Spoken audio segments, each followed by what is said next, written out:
Pretty Cure. Hi guys, it's me again. Welcome to the first actual episode of the Great PreCure Watchening. We've got a lot to get through today because we're talking about 2 seasons in one go, the original Futari wa Pretty Cure and its sequel, Max Heart. So without further ado, let's get into it. Okay, so confession time right off the bat. I watched the English dub of the original PreCure. Yeah, alright, I know, but it's not even that bad of a dub, you guys. The worst offense, at least that I could find, was that they changed the names. Nagisa became Natalie, Honoka became Hannah, and so on. Well, that and, these are donuts. Jelly-filled are my favorite. But that aside, I don't think it was that bad. It was corny as hell, but really fun. I'd like to watch the sub at some point, but I have so many shows still to catch up on that I doubt it'll happen for a good long while. I specifically went for the English dub because I remembered watching it in high school, when it first aired on Teletoon. I would flip back to it on the commercial breaks for Star Trek, usually around the theme song or the transformation sequence. I didn't really know what was going on, but I had a vague knowledge of what magical girls were, and I thought they were cool. But that was the extent of my PreCure experience up until I actually sat down and watched the show a couple of years ago. As for Max Heart, I knew even less about that show. I knew it existed, and I spoiled myself for a few things by reading the wiki page. Get ready for that to be a consistent thread throughout this series. But that's about it. I remember reading somewhere that people didn't like it as much as the original, but I don't remember where I saw that. Futari wa Pretty Cure follows Nagisa and Honoka, 2 middle school girls who gain the ability to transform into the legendary warriors Pretty Cure when they meet these weird little bear mascot things named Mepple and Mipple. As Cure Black and Cure White, they are charged by the Queen of Light to stop the Dark King by collecting prism stones and defeating monsters called Zakena. The girls have basically nothing in common. Nagisa is an outgoing jock with a close friend group, bad grades, and a boisterous home life with her parents and bratty younger brother Ryota, while Honoka is a quiet science nerd with nobody she'd really call a friend, perfect grades, and a quiet home life with her grandmother and beloved dog Chutaro. A big part of the early series is Nagisa and Honoka struggling to get along despite their differences, but after episode 8 when they almost split for good, they become pretty close really quickly. Most of the episodes are relatively self-contained Monster of the Week style stories, with a problem that the girls and or their friends are facing, and then a Zakena attack. Sometimes the problems are caused by the bad guys directly, and sometimes the bad guys are just taking an opportunity to mess with them. I say relatively self-contained because a lot of the stuff that isn't directly related to the overall plot generally is resolved by the end of the episode. But even when the main plot isn't the episode A plot, it still feels like the story is progressing in some way. Maybe they meet a new enemy, or get a new attack, or their relationship grows or changes in some way. I didn't find the show ever felt like it was just a bunch of stuff happens and magical girls are there too. We'll get to that. Some of my favorite episodes include the Romeo and Juliet school play episode, every episode involving lacrosse as a major plot element, the one where 2 of Nagisa and Honoka's classmates make their own Pretty Cure costumes and run around pretending to be Cure Black and Cure White to impress a bunch of kindergartners, the Chutaro episode, and the one where Ryota goes on an errand by himself to help out his dad. About halfway through the series, they get a power-up in the form of another mascot, Porun. He'll be important later, but for now he's just... yeah, we'll talk about him later. Anyway, they defeat the Dark King and save the day, but at the very end, Mepple, Mipple, and Porun go to sleep for an indeterminate amount of time. And can I just... at the end of the original series, they're asleep, possibly forever, and it's utterly heartbreaking for Nagisa and Honoka. And that's it. That's the end. The series is over. And it's all well and good for the Japanese kids who get to go on with Max Heart, but there was never an official English dub of Max Heart, so as far as English audiences are concerned, that's just the end. Dang, that's not Futari wa's fault or anything. It's not the creative team's fault that the English dub dropped the ball, but wow. So then after that, we got Futari wa Pretty Cure Max Heart. This is one of only 2 sequel series in the entire run of PreCure. It picks up shortly after the end of the first series. The basic gist of this one is that the Dark King is trying to get resurrected, and the Queen of Light, explodes? She was severely weakened while holding the world together in the final battle in the last season, and returns to her original form, which is apparently her life, her heart, and her 12 wills. The wills become heartiels, little fairy things that conveniently serve as the series collectibles. Her heart becomes the Queen Cherict, the chest that the heartiels live in that the kids could buy back in the day, and her life becomes a middle school girl named Hikari. Meppel, Mipple, and Porun wake up, which is never explained by the way, and Nagisa and Hanoka get to become Cure Black and Cure White again. Alongside Porun, Hikari becomes the hero Shiny Luminous, and the three of them battle it out against the forces of darkness trying to bring back the Dark King. The format of this season is basically the same as the last one. Problem of the week style episodes that are largely resolved by the end of the episode, but still have enough of the main plot involved that it doesn't necessarily feel like it's stalling or the plot isn't moving forward. Some of my favorite episodes include Hanoka's birthday, again, anything to do with lacrosse, and the episode with Hanoka's grandmother talking to Hikari out on the lake. This season also has a mid-season mascot power-up. This time it's Lulin, and we'll talk about her later. I really like the outfits for both series. Cure Black and Cure White's outfits are total classics. I love the big cloth boot cover things and chunky shoes from this era. Just from a glance, you can get a feel for some basic personality traits based just on their outfits. Black's outfit has shorts and a bare midriff, showing her off as being the more sporty of the two, while White has a big skirt and ruffled trim, giving her a more delicate look. Their Max Heart outfits are good too. They're basically just fancier versions of the originals, and while I prefer the original outfits, these ones are fine too. I like that White's outfit goes from being a straight dress to almost a jacket-like thing over a skirt, and that Black gets to cover up her stomach. Yes, I know I just said I thought the bare midriff was a good choice originally. I also think it's a good design choice to cover it up. I can have conflicting opinions, sue me. As for Shiny Luminous, I think it's neat that she has an Empire waistline to her dress, since she's the only magical girl in PreCure, as far as I know, that has one. I didn't like her outfit much at first, honestly. I think part of that is because of the waistline. It looks completely different to the other two, and that bothered me. It grew on me, though, and now I think it's cute and sweet and suits Hikari well. The cloth boot covers and chunky shoes definitely help. When it comes to transformation sequences, it's hard to beat the original. I love this sequence. I love that the transformation magic flows from black to white via their fingertips. I love the rainbow background. I love the music. Most of all, I love that they have to hold hands to transform, because that's gay. Jokes aside, I like that the gimmick of this season, as it were, is that they can't transform separately, they have to be together. I think it works really well. In Max Heart, the spirit of the first transformation is still there, but I'm not as into it. Instead of each piece of clothing appearing one or two at a time, the whole outfit appears at once, and they lose that connection. I don't love that. Hikari's transformation is also fine, but I hate this face she makes at the beginning of it. I don't know why, it just looks kinda weird. I do like that in both shows, they change the outfits that they're wearing at the start of the transformation based on what they're actually wearing in that scene, even if it's an outfit they only wear for one episode. A lot of other Magical Girl shows, including later seasons of PreCure, just don't show the original outfit during the transformation sequence, or will give them a special pre-transformation outfit. That's fine, and a perfectly serviceable way to do it, but I like that they went the extra mile to add the various outfits. DANZEN Futari wa Pretty Cure is, once again, an absolute classic. It's a total bop, and gets you excited to watch a cool show about girls kicking butt. It's the gold standard that I hold all anime OPs to. It's 1 minute and 30 seconds that tells you everything you need to know about the series.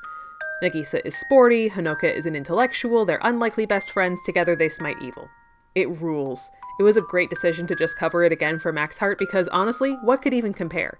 Even if I do miss the original shouting "You're my best friend" instead of "We have Max Heart," but hey, you can't have everything.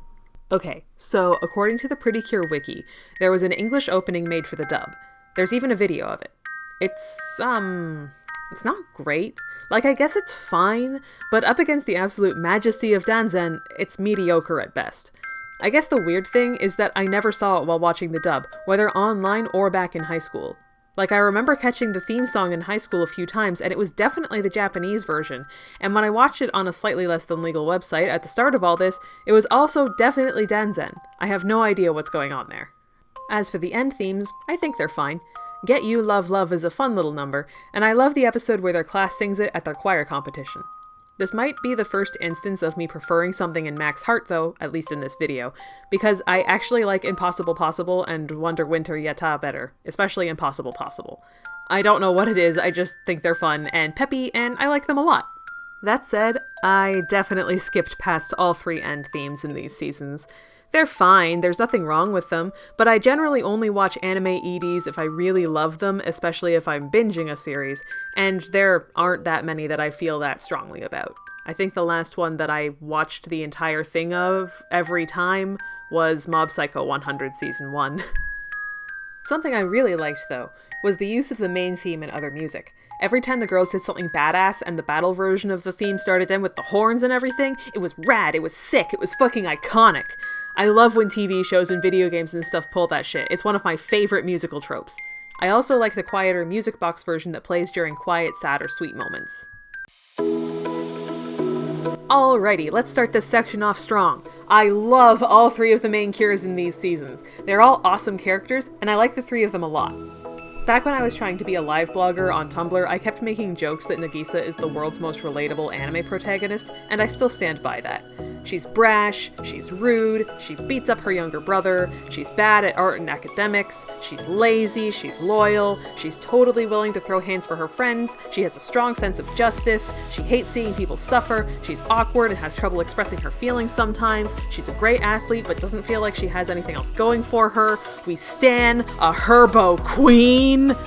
I'm just realizing now that most of those sound like negative traits. I really do love Nagisa, I swear. Then of course we have Honoka, who is sweet and nice and smart, but also ruthlessly teases Nagisa over her crush on Fujipi, and she'll absolutely take people to task if they're not behaving properly. That scene where she storms in on Kiria to yell at him right before midterms? Mwah! Beautiful. Get his ass, girl. Fuck that guy. Hikari is an interesting case. I originally didn't like her because she was a totally blank slate, and I was afraid that would be her characterization for the entire series. Like her outfit, though, her character grew on me. I like that her character arc was basically learning to be human, and also dealing with the realization near the end that if they succeed in their mission and resurrect the queen, she's basically going to stop existing as Hikari. By the time that happens, in the last few episodes, she's realized that she is her own person, not just the life of the queen, and that she wants to live. It's a really nice character arc. I just wish she got a better hero name than Shiny Luminous. Those are both adjectives. Who was in charge of this? The mascots in these seasons were kind of hit and miss for me. Mepple and Mipple were good. I liked the idea of two magical girl mascots who are stupidly in love with each other and basically force their respective magical girls to hang out and become friends by begging to go see their significant other. Porun and Lulun, on the other hand, Porun was really annoying from jump.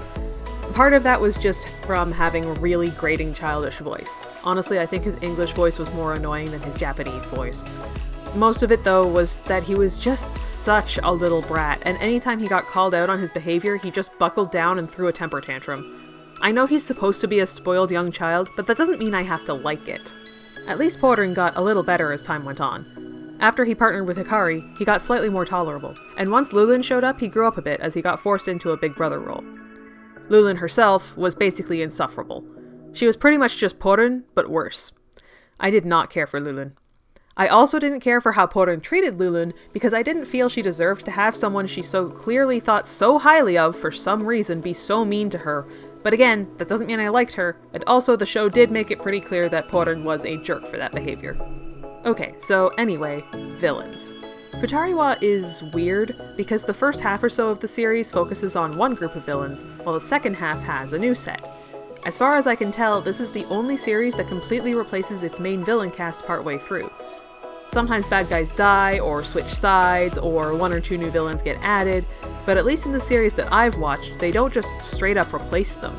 Even Max Hart has a consistent villain roster that stays basically the same through the whole show, with only the addition of Valdez a few episodes in.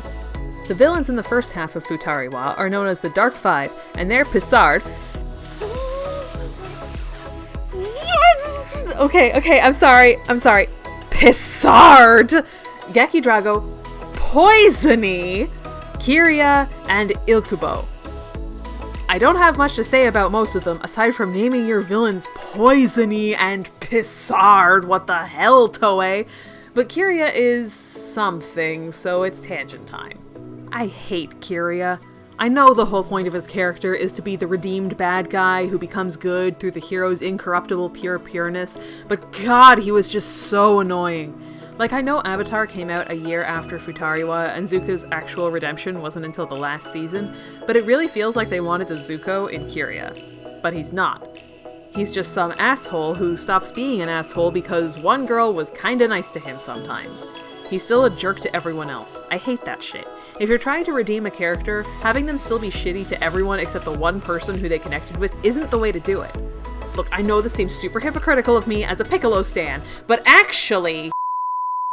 Anyway, all of them fucking die, except Kiria, who has a weirdly ambiguous fate. He goes back to the darkness to save Pretty Cure at one point, then helps them again in the finale, and then at the very end, Hanoka sees a boy who looks just like him, but it's not Kiria because he has parents, but maybe it is him, and maybe they'll meet again someday, who knows? It was weird, and then he wasn't even mentioned, I don't think, in Max Heart, so I guess he didn't actually matter. But yeah, by the midpoint of the series, they're all gone, so the Dark King makes what he calls the Seeds of Darkness, which are... something. He plants them, then they grow into people, and then they go on to lead normal lives for a little while until they're awakened to be his servants. I'm not super sure what the point of having them lead normal lives in the first place was, but sure. We've got Juna, Regine, and Belze. I don't have a lot to say about them. Regine is fun because she's so quiet and awkward in her human form, and then loud and confident in her true form. Belze looks like someone tried to draw Vegeta from memory, but they've been living in a cave with no access to anything Dragon Ball Z related for 20 years. Juna is tall. Also, this is how he's described on the PreCure wiki, which is one of the funniest sentences I've ever read. Basically, the only thing I really have to say about them is that they have a house, and it's never explained where they got this house. They just have a spooky mansion in the woods with 2 Zakena butlers. For the aesthetic, I guess, and I've gotta respect that. Then in Max Heart, we get the 4 Guardians. It starts out with just the 3 of them, Circulas, Uraganos, and Viblis, but eventually they're joined by Valdez. They're tasked with taking care of a child, who turns out to be the life of the Dark King in the same way that Hikari is the life of the Queen. He doesn't have a name for most of the series. He doesn't get a name until literally the last 30 seconds of the last episode.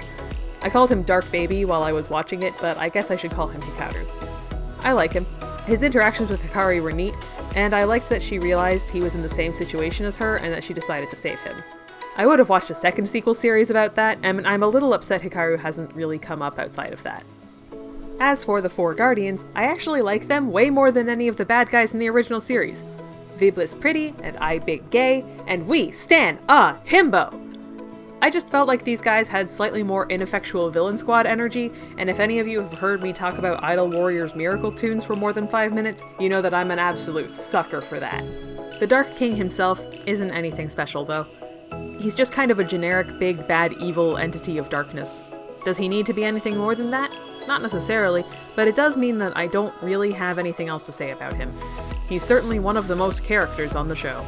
I'm not going to talk about every single side character because there are a lot, and this section is already pretty long, but I'll give a quick summary of my thoughts. I liked Nagisa's friends Rina and Shiho, and it was nice to see a friend group outside of the main magical girls that stayed relevant through the entire series. Akane is great, and I'm glad she got to be even more involved in Max Heart. I would do anything for Hanoka's grandmother, I love her so much. Chutaro is a good boy who has never done anything wrong ever in his life. Wisdom and the Elder cracked me up, I liked them. The rest of the cast was fine, they just weren't super standout to me.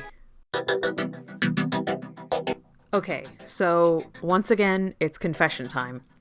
I feel like the plot of Futari wa Pretty Cure is pretty generic. Some girls get magical powers and have to save the world from a nebulous evil threat is the plot of basically every PreCure series, but it feels at its most basic here. I'd say that's because it was their first and they're just getting started, but I do feel that later seasons improved on it a little, made it more specific and less generic, or used the villains as metaphors for things like apathy or greed or despair. Here it's just the Dark King is just kind of there, and he's evil, and he doesn't really have anything going on outside of that. He wants to destroy the world because he's evil and wants to destroy the world. It's not exactly the most complex story. That said, I don't think it's necessarily a bad thing. It's important to remember that PreCure is, in fact, a series for children. And while, yes, kids deserve media that takes them seriously and they can handle more than the incredibly sanitized shows with the edges filed off that they often get handed, I think Futari wa Pretty Cure does a great job with that. Its fairly basic plot means that they can focus largely on character growth and development, and indeed that's the main focus of a lot of the episodes.